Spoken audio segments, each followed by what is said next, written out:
Continuando con lo pactado en el plan de evaluación, tenemos que el tema número 14 corresponde a los siguientes puntos.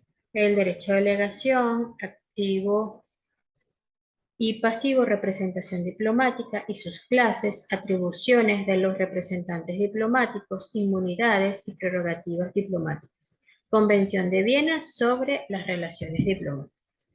Esto yo también lo di ya en la clase que tuvimos por Google Meet. Sin embargo, se los dejo aquí porque este tema va para la siguiente evaluación. Ok, ya les dije en el anterior video parte de lo que les voy a decir ahorita. Esto que está aquí, órganos exteriores, ya yo se los dije. Sin embargo, vamos a ver que el derecho de delegación activo y pasivo. Miren, el derecho de delegación activo es la facultad que tienen los estados de nombrar y recibir funcionarios diplomáticos. Ese es el derecho de delegación activo. Como se ve, el derecho de delegación es activo cuando el estado nombra representantes y es pasivo cuando los recibe. ¿Ok? El derecho de delegación reposa en una práctica acentuada entre los estados a partir del siglo XVII y corresponde al deseo de tener establecido sobre bases firmes las relaciones internacionales de los estados. Este concepto deben tenerlo muy en claro, por favor, y deben estar muy pendientes con este concepto para la próxima evaluación. Ya vimos que los funcionarios diplomáticos, junto con los cónsules, forman los órganos exteriores de las relaciones internacionales de los estados. Y, de acuerdo con el artículo 2 de la Convención de Viena sobre las relaciones diplomáticas del 18 de abril de 1961, aprobada por Venezuela en fecha 4 de diciembre de 1964, por favor, recuerden bien esta fecha, hablando de los primeros temas de la ratificación por parte interna de la República. En Gaceta Oficial número 27.612 del 7 de diciembre del mencionado año. Dice que el establecimiento de las relaciones diplomáticas entre estados y el envío de misiones diplomáticas permanentes se efectúa por consentimiento mutuo. ¿Ok? Uno de los requisitos en las relaciones internacionales es el consentimiento. Eso ya lo vimos en el tema pasado. La representación diplomática responde a una clasificación. Los funcionarios diplomáticos no tuvieron desde sus orígenes clasificaciones y por tanto fueron muy numerosos los casos de conflictos de precedencia. Es por ello que en el siglo XIX, el Congreso de Viena, el 18 de marzo de 1815, en el Congreso de Viena se vino a tratar este asunto, cuya reglamentación fue completada después del protocolo de Aquisgrán el 21 de noviembre de 1818. O sea, hay que tener en cuenta que esto del consentimiento mutuo y todas las cláusulas en los convenios y pactos internacionales referentes al derecho de delegación activo y pasivo estuvo flagelado por ciertos conflictos. Pues, según la reglamentación de Viena, existen 4 categorías de funcionarios diplomáticos, a saber, 1, embajadores y nuncios; 2, enviados extraordinarios, ministros plenipotenciarios e internuncios; 3, ministros residentes, creados en el protocolo de 1818; y cuarto, encargados de negocios, que pueden ser ad hoc o interinos. La Convención de Viena de 1961, que acabamos de citar, establece esta misma clasificación, suprimiendo los ministros residentes. ¿Okay? Les hablé arriba de la clasificación, hablando un poquito de historia, que estaba establecida en la Convención, en el Congreso de Viena de 1815, y en el protocolo de 1818. En la Convención de 1961 están todos estos, pero se suprimen los ministros residentes. Los funcionarios de las 2 primeras categorías, es decir, embajadores y ministros, representan al jefe de Estado y se acreditan como tal. En cambio, Los de tercera categoría son solo acreditados ante el secretario de Estado respectivo. Entonces, el primero y el segundo, que son embajadores, nuncios y enviados extraordinarios, ministros plenipotenciarios e internuncios, representan al jefe de Estado y se les acredita como tal. Y el último, los de la tercera categoría, son acreditados solamente ante el secretario de Estado. ¿Ok? Que serían los encargados de negocios, que pueden ser ad hoc o interinos. La precedencia de los funcionarios diplomáticos dentro de cada categoría está determinada por la antigüedad en que han sido presentadas las cartas credenciales. Este principio sufre una excepción con la designación del decano del cuerpo diplomático en la primera categoría al nuncio en los países católicos. Ok, esta es una excepción con el tema de de los países católicos y todo el tema de la Iglesia Católica. Sin embargo, ¿qué significa esto? Que las cartas credenciales están determinadas por la antigüedad, es decir, esta carta credencial que se envió primero tiene vigencia. Posteriormente, esa carta credencial va a ser, va a dejar de ser tomada en cuenta cuando se envíe la siguiente notificando que ya fue nombrado otro embajador o otro cónsul o otro agente de las relaciones diplomáticas. Las funciones de los agentes es mantener comunicación oficial entre el gobierno que representan y aquel en que se encuentran acreditados, transmitir las comisiones rogatorias en materia civil cuando sea necesario, realizar diligencias judiciales, ser el negociador cuando se presenten diferencias entre los estados. Además, informar a su país todo lo que acontece en el estado donde está acreditado, otorgar protección a sus compatriotas y no interferir en los asuntos internos, siendo prudente en sus comentarios, opiniones y modos en que deba dirigirse al gobierno. Muchachos, una de las características fundamentales del funcionario diplomático es, número uno, su prudencia. Por eso ustedes van a ver en todas las reuniones de negocios, en todo lo que sucede en la vida internacional, que los diplomáticos mantienen una compostura intachable, un vocabulario intachable, un lenguaje muy acorde a las relaciones diplomáticas. Estos sujetos no deben ser ofensivos, no deben ser déspotas, no deben ser ellos deben mantener el equilibrio. ¿Por qué? Porque estos sujetos diplomáticos, estos agentes, son los garantes de la paz mundial. Por ello, ustedes van a ver que su manera de vestir es muy discreta, que su ropa siempre es de colores oscuros, que se saben manejar incluso con el tenedor, con el cuchillo, con la copa, con su manera, las mujeres con las faldas o a la rodilla o debajo de la rodilla.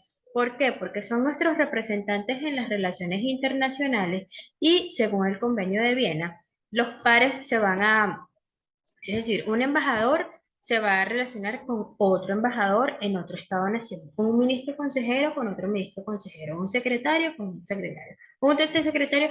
Todos nos vamos a comunicar con nuestros pares afuera porque según la Convención de Viena, el embajador tiene funciones puntuales, el ministro consejero funciones muy puntuales también. Entonces, cada quien habla su propio idioma en las relaciones internacionales y cada quien se debe a una función específica. Es una carrera, la carrera diplomática está determinada por la Convención de Viena, por lo tanto, las escuelas internacionales aquí estudian lo mismo que estudian las escuelas internacionales en Inglaterra, en relaciones internacionales o en estudios internacionales. ¿Por qué? Porque es un lenguaje universal. Entonces, por ello es que aquí se da una especial atención en siendo prudente en sus comentarios, opiniones y modos en que deba dirigirse al gobierno, porque ellos deben evitar la guerra a toda costa. Prerrogativa. Las inmunidades de agentes se les conceden inmunidades y privilegios en cuanto a su vida, protección y seguridad y también disfrutan de otras prerrogativas como las excepciones fiscales y podemos mencionar las siguientes, la inviolabilidad de la inmunidad personal, la correspondencia, que es la precisión de los correos que reciben y se envían desde y hacia la legación diplomática, los edificios y sedes, se conoce como la ficción territorial, ya que se entiende que el territorio donde está la sede diplomática es un pedazo de otro territorio y es inviolable y solo puede permitirse el ingreso de la policía cuando se cometa un delito. Por ello, la alegación es un elemento esencial del asilo. Sin embargo, a pesar de que tenemos estas prerrogativas, Eh, con toda la ruptura de las relaciones diplomáticas entre Venezuela y Colombia, sepan ustedes que nuestro territorio en Colombia, nuestra embajada, nuestra embajada en Colombia fue quemada, fue atropellada, hubo una flagrante violación del derecho internacional eh, en Colombia. ¿Ok? Aquí, tenemos la inmunidad de la jurisdicción, lo coloca bajo el abrigo de las acciones civiles o penales, por ejemplo, no puede ser citado como testigo y su testimonio, en caso de ser necesario, se rendirá por escrito, no se le puede citar directamente y sus bienes no pueden ser embargados. En este punto señala Ronzo que esta inmunidad de jurisdicción se extiende a las raciones personales, o sea, a todos los agentes o familiares directos, esposas e hijos y a todo el personal oficial y los agregados. El ratio material se extiende a cualquier civil mediante actos funcionales en el ejercicio de su cargo o contra actos privados a título personal y el ratio de ratione tempori que dura mientras dure la función del cargo. La cortesía se señala en la inmunidad fiscal como la exención de impuestos y derechos al culto privado llamado derecho de capilla. Y aquí hay un tema importante que es el placet o agreement diplomático. Además de las modalidades constitucionales para la designación de funcionarios diplomáticos, es una diligencia previa la obtención del placet o agreement, es decir, la aquiescencia del otro Estado para la designación del diplomático que se piensa hacer. En realidad, este consentimiento tiene una base consuetudinaria, hablamos que el derecho internacional tiene un principio consuetudinario y el carácter práctico de evitar en lo posible cualquier roce que pudiera suscitar la designación de un nuevo embajador o ministro. Por eso, las cancillerías proceden a enviar a los gobiernos donde piensan acreditar al nuevo diplomático los datos personales de este, la solicitud formal de que exprese su consentimiento. Cuando no es del agrado del referido gobierno, es decir, no se concede el placet, entonces el gobierno procede a solicitar nuevo placet para una persona distinta. Es muy importante este tema del placet porque en base a todo lo que les he dicho de que las relaciones diplomáticas se basan en el principio del mutuo consentimiento, el placet es como una notificación, oye, te notifico que voy a nombrar a uno de ustedes, a Amy como embajadora de Venezuela ante la República Francesa. Te paso los datos de ella, su nombre, su apellido, sus datos personales, sus antecedentes, su currículum vitae, su formación académica, para que tú sepas que yo la voy a nombrar, eso con el objetivo de que tú me otorgues algo que se llama placet, es decir, una carta en donde el gobierno de Francia me dice al gobierno de la República Bolivariana de Venezuela, nos complace saludarles con la intención de otorgar el placer debido a la funcionaria Amy y tal, y en virtud de ello nos complace recibir a su honorable embajadora para que se encargue de las relaciones diplomáticas de paz, de confraternidad, de cooperación con la República Francesa. Y entonces cuando recibamos esa positividad del gobierno francés, bueno, procedemos a nombrarle embajadora, pero si ese gobierno tiene alguna objeción en contra de ese nombramiento, él extenderá también un escrito diciendo que no te podemos otorgar el placet porque, bueno, ella estuvo en este país hace 20 años y sucedió esto o aquello, y ellos expondrán sus motivos o simplemente dirán que no están de acuerdo. Entonces, lo que debe hacer el gobierno es nombrar a otros funcionarios.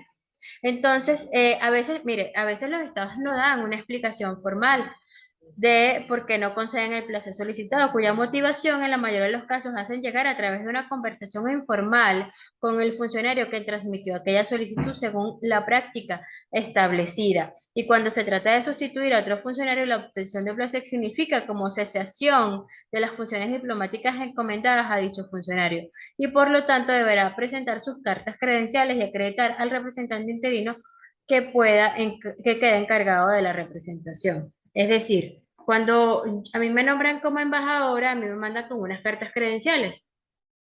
Cuando notifican sobre la designación de otro embajador en mi lugar, ese es el cese de mis funciones como embajador o como cónsul o como primer secretario, como ministro, consejero o como consejero o cualquiera de las modalidades establecidas por la convención. Ok, les voy a dejar este video hasta aquí porque este es el tema número 14. Ajá, dice derecho a delegación, activo y pasivo, representación diplomática y sus clases, atribuciones de los representantes diplomáticos, inmunidades y prerrogativas diplomáticas y la Convención de Viena sobre las relaciones diplomáticas. Eh, ok, me faltó acá las funciones de los agentes diplomáticos. Obtenido ya el placer del funcionario diplomático designado, presenta sus cartas credenciales. Estas son de dos clases: simples copias de estilo, las cuales son entregadas al ministro de Relaciones Exteriores, y las debidamente firmadas por el jefe de Estado acreditante, las cuales son entregadas por el interesado al funcionario de igual categoría, donde va a ejercer sus funciones. Este hecho es el que se conoce como el nombre de presentación de credenciales, y es precisamente este hecho el que determina su antigüedad en el cuerpo diplomático extranjero. Los encargados de negocios presentan sus credenciales ante el ministro de Relaciones Exteriores. Las funciones de los agentes diplomáticos son esencialmente de carácter político, así como también se ocupa de la defensa y protección de sus nacionales. Son ellos los instrumentos de la política internacional de su país y por lo tanto los que coadyudan en el país donde están acreditados en la mejor realización de la misma. Según el artículo 3 de la Convención de Viena de 1961, citado anteriormente, las funciones diplomáticas consisten principalmente en A. Representar al Estado acreditante ante el Estado receptor. B. Proteger en el Estado receptor los intereses del Estado acreditante y las de sus nacionales dentro de los límites permitidos por el derecho internacional. C. Negociar con el gobierno donde están acreditados. D. Enterarse por todos los medios lícitos las condiciones y de la evolución de los acontecimientos en el estado receptor e informar sobre ello al gobierno del estado acreditante. Y E. Fomentar las relaciones amistosas y desarrollar las relaciones económicas, culturales, científicas entre el estado acreditante y el estado receptor. ¿Ok? La negociación diplomática es una de las principales atribuciones de los jefes de las misiones diplomáticas.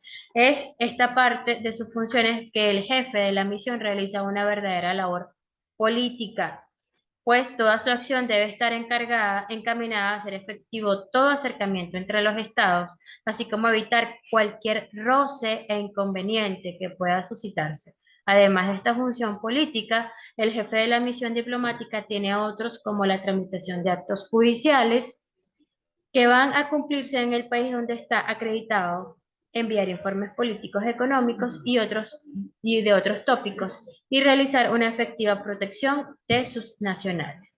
Según el artículo 53 de la Ley Personal del Servicio Exterior de Venezuela, el funcionario diplomático tiene por misión velar por los intereses de la República y defender los derechos e intereses de sus conciudadanos, fomentar por todos los medios permitidos los vínculos de relación política, económica, cultural y velar por la fiel observancia de los tratados vigentes para el gobierno de Venezuela. Ya con esto tienen todos los puntos del tema, que inmunidades y prerrogativas y Convención de Viena. Todo lo que puedan leer sobre la Convención de Viena para la próxima evaluación estaría muy bien.